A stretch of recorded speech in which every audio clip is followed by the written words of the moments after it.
खालिद साहब, क्या में बांग्लादेश के बाद इस वक्त पाकिस्तान और बांग्लादेश के माबैन ताल्लुकात बेहतरीन सतह पर हैं, ज़बरदस्त मुआहदे भी हो रहे हैं और अवामी सतह पर भी बांग्लादेश में पाकिस्तान को लेकर ज़बरदस्त जज्बात पाए जाते हैं। मगर तारीख बताती है कि हर बार बांग्लादेश की जानिब से पाकिस्तान से 1971 के मामलात पर माफ़ी का रियासती मुतालबा किया जाता है। आप क्या समझते हैं कि इस मामले के लिए, इसके हल के लिए पाकिस्तान को रियासती सतह पर माफ़ी मांग लेनी चाहिए?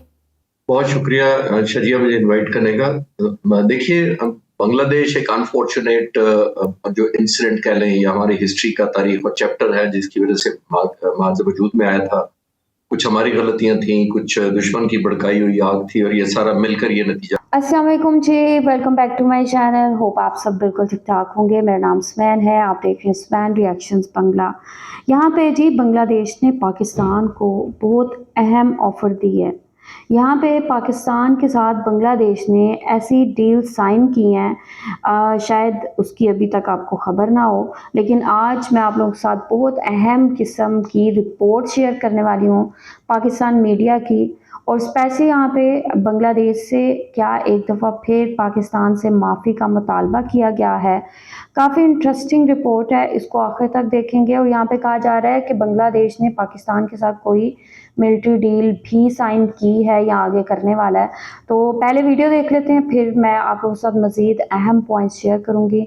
तो आप लोगों ने वीडियो को आखिर तक देखना है। वीडियो देखने से पहले चैनल पे न्यू है तो चैनल को सब्सक्राइब और बेल आइकॉन को लास्ट में क्लिक करें। तो चलते हैं, देखते हैं वीडियो, लेट्स गो।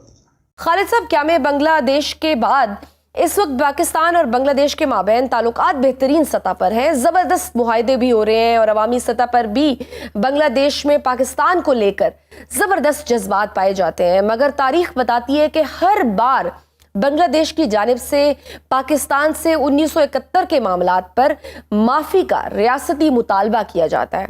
आप क्या समझते हैं कि इस मामले के लिए, इसके हल के लिए पाकिस्तान को रियासती सतह पर माफ़ी मांग लेनी चाहिए? बहुत शुक्रिया शजिया मुझे इनवाइट करने का। देखिए, बांग्लादेश एक अनफॉर्चुनेट जो इंसिडेंट कह लें या हमारी हिस्ट्री का तारीख और चैप्टर है जिसकी वजह से माज़ वजूद में आया था। कुछ हमारी गलतियां थी, कुछ दुश्मन की भड़काई हुई आग थी और ये सारा मिलकर ये नतीजा पहुंचा। मुझे एयरफोर्स में रहते हुए, सर्विस में रहते हुए इत्तेफाक हुआ था बांग्लादेश जाने का सरकारी विजिट पर। और जाहिर है वो एक तरफ बहुत ज्यादा उनमें अपनायत भी थी, इसमें कोई शक नहीं है, लेकिन दूसरी तरफ हम उनके जख्म भी इतने गहरे हैं कि उनका ख्याल ये कि उनके साथ ज्यादती हुई थी। और जाहिर है मैं भी थोड़ा सा स्टूडेंट ऑफ स्ट्रैटेजी या स्टूडेंट ऑफ हिस्ट्री जब मैं पढ़ता हूँ तो हमने उतनी फेयरनेस का नहीं किया इस्तेमाल कह लें, या उनके साथ ख्याल उस तरह नहीं किया जिस तरह होना चाहिए था एक बाजू का, जिसका बहुत ज्यादा एक्सप्लॉयटेशन की गई सरकारी तौर पर नहीं। लेकिन मेरा ख्याल है ये राइट टाइम आ गया, इस वक्त हालात हमारी फेवर में हैं। हिंदुस्तान से वो बहुत हद तक बददिल हो चुके हैं, ये सबक सीख चुके हैं बंगाली भाई हमारे। और हिंदुस्तान का जो रवैया रहा डोमिनेंस का जो हमारी तरफ भी रहा है, जिसको हमने तो डिनाई कर लिया, रिकन्फर्म कर लिया मई में इसी साल। और बाकी मुल्कों के साथ आपने देखा होगा, नेपाल हो, बांग्लादेश हो, भूटान हो, श्रीलंका हो, नेपाल हो, कोई भी मुल्क जो है ना, रीजनल हेजमनी जो हिंदुस्तान की है उससे नहीं बचा हुआ। तो अब ये अच्छा आइडियल मौका है मेरी नजर में, इसको वैल्यू ऐड करनी चाहिए। इस जो स्ट्रेन रिलेशन जो उनके इस वक्त बदमजगी हुई है, और बंगाली हमारे भाइयों और दोस्तों को ये रियलाइज हुआ है कि हिंदुस्तान की हेजमनी अब उनके लिए काबिल बर्दाश्त नहीं है। तो उनके पास नेक्स्ट चॉइस है ही इस रीजन में सिर्फ पाकिस्तान, क्योंकि जो बाकी मुल्क हैं वो उस तरह उसकी कोलैबोरेशन भी नहीं कर सकते, इकोनॉमी में भी उस तरह हेल्प नहीं कर सकते, और खासतौर पर मिलिट्री कोलैबोरेशन में बांग्लादेश को बहुत जरूरत है।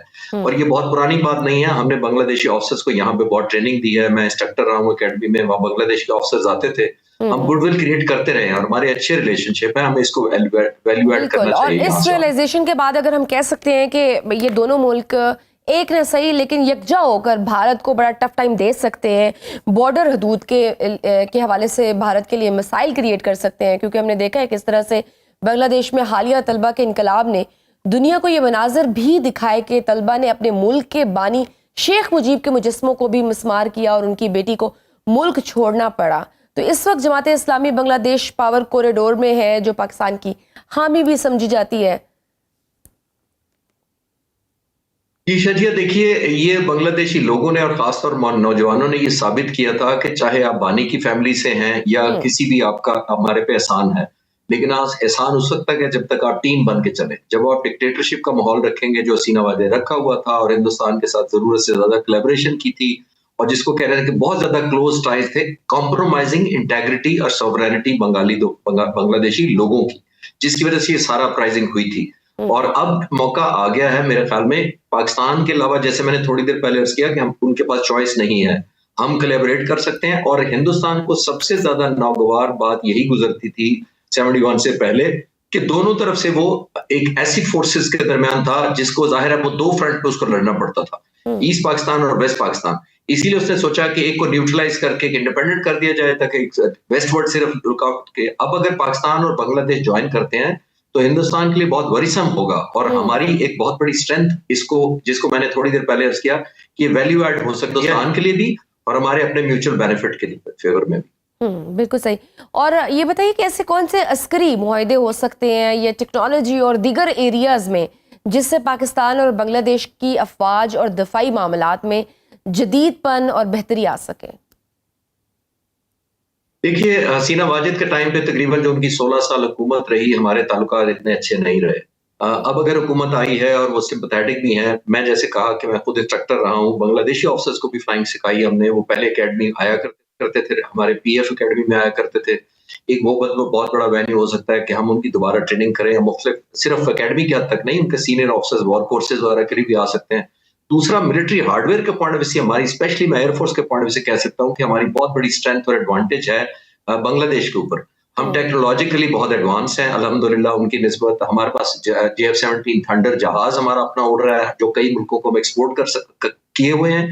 और बांग्लादेश एक बहुत अच्छा पोटेंशियल है, और मेरे नॉलेज के मुताबिक कुछ अरसे से बांग्लादेश बहुत इंटरेस्टेड भी है JF-17 की कारकर्दगी देखने के बाद, जो हमारे हालिया वाकयात में और एयर पावर ने जो मई 2025 में परफॉर्मेंस रही है, उस पे Bangladesh should be very keen. मेरा ख्याल है कि पाक फजाइया डेफिनेटली इंटरेस्टेड होगी कि हम उनको JF-17 सेल करें, ना सिर्फ सेल करें बल्कि उनकी ट्रेनिंग भी करवाएं।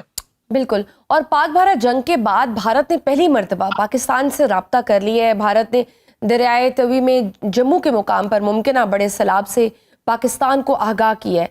क्या हम ये कह सकते हैं कि भारत अपनी हठधर्मी से कुछ थोड़ी बहुत रियलाइजेशन हो गई हो और वो पीछे हटा हो, और सफारती तन्हाई और शिकस्त के बाद अनऑफिशियली सिंध-ताज मुआहदे पर उसने जो अमल दरामद शुरू कर दिया हो? कह सकते हैं हम ये? मैं पीछे हटना तो थोड़ा जल्दी होगा ये कहना कि वो हठधर्मी से पीछे हट गया, क्योंकि कल ही मैं उनके फॉरेन मिनिस्टर की पढ़ रहा था, उनका एक बयान, उन्होंने कहा था कि जी हम बायलैटरल के अलावा बात ही नहीं करेंगे, थर्ड पार्टी को हम इन्वॉल्व नहीं करेंगे, हमारा 50 साल से ये एटीट्यूड है और हमारा ये पॉलिसी है। तो कल तो वो ये कह रहे थे, लेकिन मैं नहीं समझता कि बहुत बड़ा शिफ्ट है। ये जो किया ये ऑब्लिगेटरी है, कोई हमारे पे एहसान नहीं किया, ये उनको करना चाहिए था। ये जो फ्लड की वार्निंग होती है या हाई राइज वाटर होता है जब भी ज्यादा सैलाब की सूरत हाल होती है, वो सिंतास के मुताबिक भी ह्यूमैनिटेरियन ग्राउंड पे भी उनको करना चाहिए। अभी मैं समझूंगा ये जल्दी है कहना कि उन्होंने अपना टिल्ट किया है थोड़ा बहुत या सॉफ्ट किया स्टैंड, मेरा नहीं ख्याल, बिकॉज सिर्फ एक वार्निंग दे देने से अगर कंसिस्टेंट रहते हैं अब अभी वैसे खबर चल रही है कि दोबारा भारत ने कांटेक्ट किया और वार्न किया सैलाब के हवाले से। जी, मैं ये कह रहा हूँ कि ये एक सैलाब की वार्निंग देने से मैं नहीं समझता कि ये मीनिंगफुल शिफ्ट है कोई जिसको मेजर किया जा सकता है as a student of strategy, या हमें एज अ पॉलिटिकल एनालाइज करते हुए हम ये नहीं कह सकते अपने स्टैंड बदला है। सर, चीनी वजीर खारजा का पाकिस्तान दौरा हुआ, फिर वजीर आजम समेत फील्ड मार्शल से भी मुलाकात हुई और CPEC समेत दिफाई मुआहिदों की भी बात की गई है। चीन से दिफाई लिहाज से हमें मजीद कौन सी टेक्नोलॉजी है जो लेनी चाहिए? कोई जदीद मिसाइल या नए जहाज जो पाक अफवाज और ख़ास करके एयरफोर्स को मजीद ताकतवर कर सकते हैं? देखिए शजिया, देखिए हमें हमेशा ये याद रखना चाहिए कि हमने अपने मुल्क की सॉवरेनिटी करनी है। चाइना टेस्टेड फ्रेंड है, बहुत करीबी दोस्त है, इसमें कोई शक नहीं है, लेकिन हमने दुनिया को भी इंगेज रखना है। हमने, इसका मतलब चाइना से दोस्ती का मतलब किसी और से नाराजगी नहीं होता, और अगर किसी और मुल्क से दोस्ती है तो उसका मतलब है कि हम ये नहीं कह सकते कि चाइना की दोस्ती पे हम कॉम्प्रोमाइज कर रहे हैं। CPEC को भी करना चाहिए। खासतौर पर जो आप सवाल कर रही हैं पाक फिजाइया, हमारे पास बहुत कुछ है सीखने के लिए, और हमने इन अ वे इनडायरेक्टली फायदा चाइना का किया भी है। हमने MiG-19 जो F-6 जहाज था उसको तकरीबन 100 से ज्यादा मॉडिफिकेशन हमने करके दी थी उस जमाने में जब चाइनीज टेक्नोलॉजी का एक्सपोजर भी नहीं था और ना इतनी एडवांस थी, क्योंकि हमारे लोग पाक फिजाइया के जब मैं भी था तो उस जमाने में जो F-86 हमारे पायलट्स उड़ाते थे वो अमेरिकन। ओके जी, ये रिपोर्ट आप लोगों ने देखी है, बहुत अहम किस्म की बातें की हैं और यहाँ पे लाइक इन्होंने कहा कि बांग्लादेश से क्या पाकिस्तान को, जो पाकिस्तान की अस्करी क़यादत है उनको माफ़ी मांग लेनी चाहिए, क्या करना चाहिए। बहुत अहम किस्म का सवाल है और यहाँ पे लाइक जिसकी गलती है आई थिंक उसको ज़रूर ही माफ़ी मांगनी चाहिए और जिसने जो किया है उस पे माफ़ी मांगने में कोई शर्मिंदगी भी नहीं होनी चाहिए, क्योंकि अगर आपने मिस्टेक किया है तो आपको माफ़ी लाज़मी मांगनी चाहिए। वेल यहाँ पे पाकिस्तान के वज़ीर ख़ारजा बांग्लादेश के विज़िट में बहुत अहम किस्म की चीज़ें हुई हैं।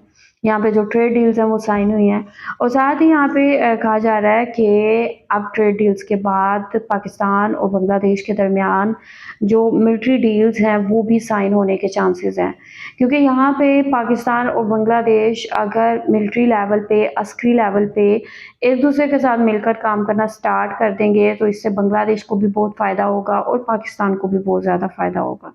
तो यहाँ टेक्नोलॉजी की मद में या ठीक है, जो लाइक पाकिस्तान के अगर लाइक JF-17 थंडर तैयारों की बात करें, उसकी मद में अगर ये काम स्टार्ट हो जाता है तो लाइक दोनों कंट्रीज़ के लिए बहुत ज़्यादा फ़ायदेमंद है, क्योंकि यहाँ पे ऑलरेडी बांग्लादेश ने अपना जो इंटरेस्ट है वो पाकिस्तान के इन फाइटर जेट्स के लिए शो किया है और ये इनकी क्या कैपेबिलिटी है इन फाइटर जेट्स की और वो तो सभी जानते हैं। यही वजह है कि काफ़ी सारी कंट्रीज़ हैं जो ऑलरेडी JF-17 बाय कर चुकी हैं और आगे बाय करने जा रही हैं, तो उनमें बांग्लादेश भी शामिल है। ठीक है, तो बहुत अहम किस्म की इन्होंने बातें की हैं, काफ़ी इंटरेस्टिंग और साथ ही लाइक पाकिस्तान और बांग्लादेश के दरमियान जो रिलेशंस हैं वो किस तरह बेहतरी की तरफ जा रहे हैं तेज़ी से। वेल जहाँ पे काफ़ी ज़्यादा सैलाब की जो सूरत हाल है वो ख़राब हुई है और हमेशा ही ऐसा होता है कि इंडिया का पानी जो है बांग्लादेश में पहुँच जाता है और बांग्लादेश में हाई लेवल का जो फ्लड है वो आ जाता है। तो लाइक आई प्रे कि बांग्लादेश भी इससे सेफ रहे, पाकिस्तान में भी बहुत फ्लड वाली सिचुएशन हुई है, इंडिया में भी बहुत हुई है। तो मेरी तो दुआ है कि हर तरफ जो है ना एक नॉर्मल सिचुएशन हो। वेल आप लोग क्या कहेंगे पाकिस्तान और बांग्लादेश के रिलेशंस को देख के कि बांग्लादेश को पाकिस्तान के साथ किसी किस्म की मिलिट्री डील साइन करनी चाहिए, कोई मिलिट्री एग्रीमेंट होना चाहिए या नहीं? लाज़मी बताएँ कमेंट सेक्शन में। अपना ख़्याल रखें, अपने इस चैनल का भी। I will see you till then, take care, अल्लाह हाफ़िज़।